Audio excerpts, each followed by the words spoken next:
আমাদের আমচুর উপজেলার যে পানের বোট বন্যায় যে বিগত 15-16 দিন থেকে আমরা পানির তলে ভাসতেছি। আমাদের লক্ষ লক্ষ টাকা কোটি কোটি টাকার মাল পানের বোট আমাকে ধ্বংস হয়ে গেছে। আমরা যদি সরকার থেকে যদি কিছু সাহায্য পাই তাহলে আমরা পুনরায় আবার নতুন করে আমরা বোটগুলা নিয়ে আমরা করতে পারবো এবং আমার ছেলে সন্তানকে বাঁচাতে পারবো এবং হামচরের যারা দিন মজুরি করে খাওয়ান না তারাও এই বোরের ভিতরে কাজ করে তারাও খাইতে পারবে।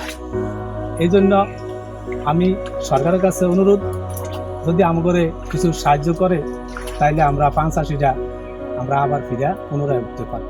আমার বাপদালা আমালের থেকে আমার দাদা বোর করতো, আমাদের স্বাস্থ্য থেকে 800 বোরা ছিল, এই সবগুলো বোর বন্যা উপলক্ষে নষ্ট হয়ে গেছে।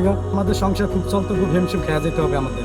আমরা তো চলিত বোরের উপলক্ষে বোর যদি না থাকে তো আমরা তো ফোলা পান লিয়া ছেলে সন্তান লিয়ে আমরা কোনো কিছু করতে পারবো না পারবো ছেলে সন্তান লেখাপড়া করতে, না পারবো আমরা নিজেরা খাইতে করতে। আসলে আমরা এই বিপজ্জনক কথা একটা স্যার আমাকে বোরগুলা দেখার মতন কেউ আমাকে দাঁড়ায় না। এখন স্যার আমাদের এমন একটা পরিস্থিতি, আমাদের সামনের দিকে আমরা একটা কিছু করে খাওয়াবো আমাদের এমন কোনো অ্যাবিলিটি নাই।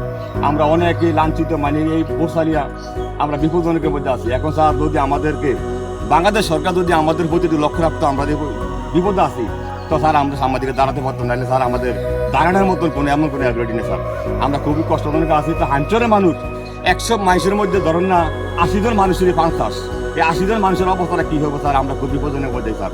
আমাদের এই 5 চাষ দিয়ে আমাদের দিন দুনিয়া যদি বাংলাদেশ সরকার যদি আমাদের প্রতি লক্ষ্য রাখতো, তো স্যার আমরা দাঁড়াতে পারতাম, নাহলে আমাদের ভিক্ষার রাস্তার কোনো গতি নেই স্যার। স্যার আমরা কার কাছে যাবো? আমরা তো নিশ্চয় করে দেখতে আছেন আমাদের এখনো পানি বন্যায় যত বোর আছে হাঞ্চর থানা সম্পূর্ণ বোর মানে বন্যায় সব নষ্ট হয়ে গেছে। এই বোরের উপরে গাতি কামলা যা আছে সব মনে করেন ব্যবসা বাণিজ্য সবাই নির্ভর, কিন্তু নির্ভরশীলের না এখন মনে করেন যে সর্বহারা, প্রত্যেকেই বোরহালা, প্রত্যেকেই সর্বহারা। আমার বাপ দাদার আমল হইতে এবং বর্তমান পর্যন্ত আমরা বোরের উপরে নির্ভরশীল। এবং বউ পোলাপাইন লইয়া যদি নাকি সরকার আমাকে দিকে যদি নাকি না তাকায়, তাহলে বর্তমান মানে আমাকে চলার কোনো পথ নাই। আমরা বোরের উপরেই নির্ভরশীল এবং বোরের উপরেই পানের বোরের উপরেই কিন্তু আমরা সব কিছু। আরে ফাইন্সরের উপজেলায় আমরা বোর হানের বোট সব শেষ হয়ে গেছে। আমরা সরকার তো একটু সাহায্য চাই, এই পানের বোন নিয়ে আবার কইলে আমরা একটু খাইতে পারি। বাল বাচ্চা লইয়া সব আমরা সানিক মধ্যে বাসি। আমরা আর কোনো আশায় কি যাইব, কোনো কথা নাই, কোনো এই বোনের লেগে বোটির আমরা রাতে এই ক্যামেরার দিকে চাইয়া একটু তাকাইয়া যদি এনেকে মন চাইতে তো করেন আমরা কইরে একটু খাইতাম বিললে। আমরা পানির মধ্যে ভাসতে আছি।